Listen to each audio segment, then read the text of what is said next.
Americans, I am Col Douglas Macgregor, combat veteran and former senior advisor to the Secretary of Defense under President Trump. As Chief Executive Officer of Our Country, Our Choice, I want to respectfully present an alternative view of the State of the Union. The Constitution, our nation's guiding light, mandates that the government promote the general welfare, a charge that obligates Washington to secure the basic necessities of life: energy, food, and shelter. Regrettably, the current administration is failing to perform these tasks. The current administration claims the gross domestic product is booming, but much of it comes from government spending and employment. The government share of gross domestic product in the United States today is 42%, including federal, state, and local spending. This outrageous share is similar to what it was in the Soviet Union in the late 1980s before the collapse. Rampant inflation stemming from this government share of the economy makes it difficult for families to buy nutritious food. A dozen eggs, which could be bought for less than $1 in 2019, now ranges from $2 to $4 today. With price increases of over 100%. In the same period, a median household income increased by a mere 9%. High mortgage interest rates jumping from 2% to 7.5% in less than 3 years places the dream of home ownership out of reach for too many Americans. Our national security is compromised. Unstable supply chains leave many store shelves empty. Our power plants and manufacturing facilities lack key spare parts. Ill-conceived domestic policies result in job losses and homelessness. The pursuit of misguided foreign military interventions has not only drained our resources, but also imperiled our hard-won energy independence, subjecting Americans to rising fuel prices and foreign influence. Today, the government employs an estimated 2.87 million people. If we include federal contractors, this number balloons to between 12 and 25 million. All of these events occur against the backdrop of a national sovereign debt that has skyrocketed to $34 trillion. Even worse, we are currently adding another $1 trillion to national debt roughly every 3 months. It is impossible to drain the swamp with unsound money and a colossal debt that we cannot sustain. Tragically, D.C. Beltway politicians are controlled by the so-called donor class. This form of corruption is enabled by a cancerous central banking system.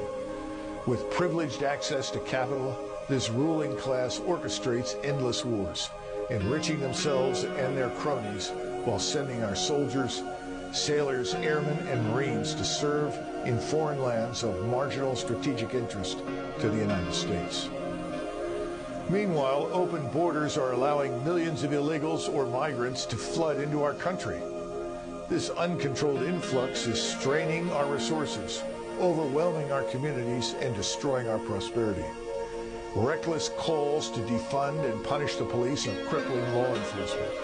Officers are underfunded, undermanned, and unable to protect our citizens, making our cities unsafe for all, especially women, children, and the elderly.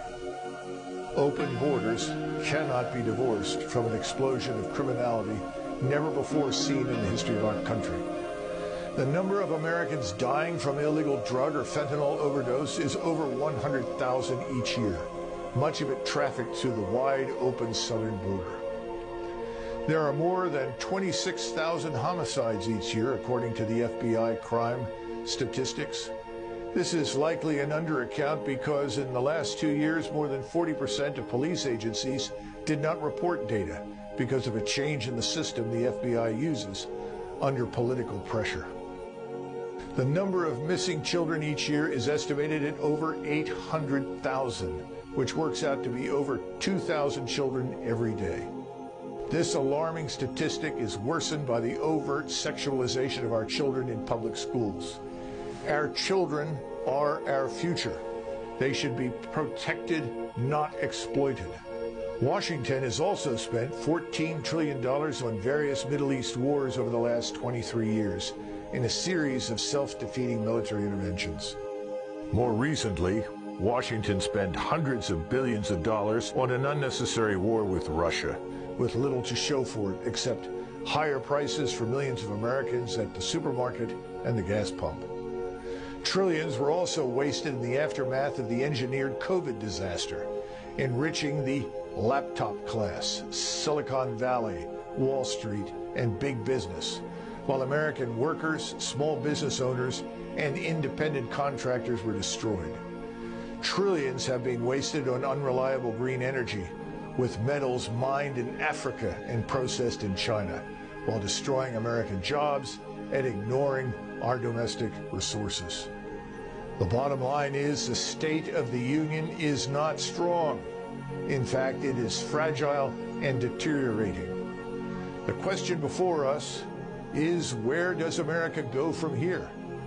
Consider the following actions that should be taken as soon as possible. First, we must secure our borders, our airports and harbors. Defending the United States and the American people must be our top priority in national defense. Second, unless the United States itself is attacked, we must avoid unnecessary conflict. Prosperity at home demands peace abroad. U.S. national security must not be hostage to foreign interests or their domestic agents inside the United States. Third, we must restore the rule of law inside our country. We must remove activist judges who fail to uphold the Constitution and who release violent criminals and illegals into our country.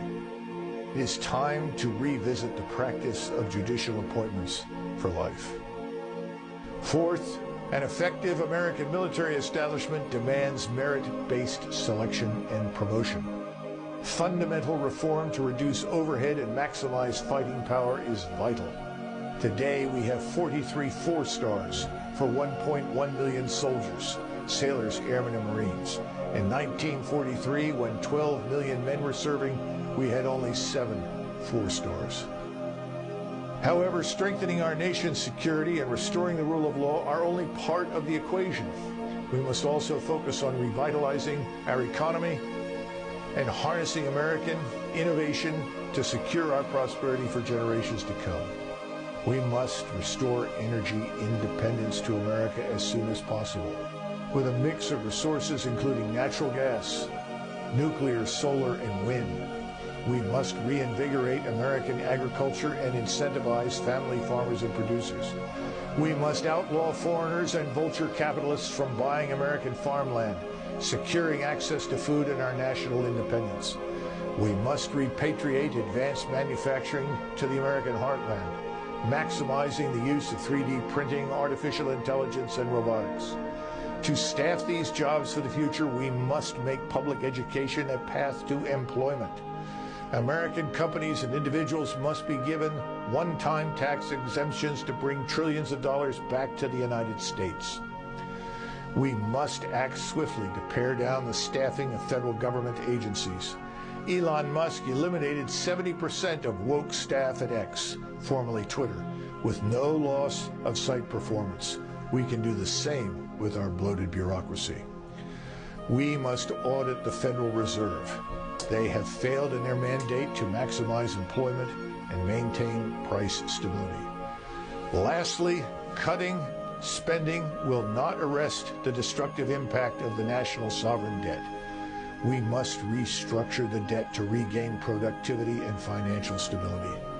Ultimately, we must reclaim our birthright as a free and sovereign people. We must restore the American dream for generations to come. We must renew our faith in our country. It is time for a course correction, ladies and gentlemen, a return to principles that have guided our nation through its darkest hours. We must recommit ourselves to the ideals of representative government, where the elected officials are truly accountable to the people they serve. Elected officials and bureaucrats who put foreign interests over American ones must go. Our nation's future depends on our unity and resolve to put America first.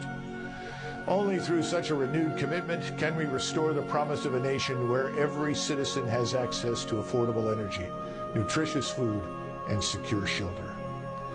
The self-styled ruling class of globalist elites must not be allowed to enrich themselves at the expense of the American people. My fellow Americans, the road ahead is arduous, but our cause is just.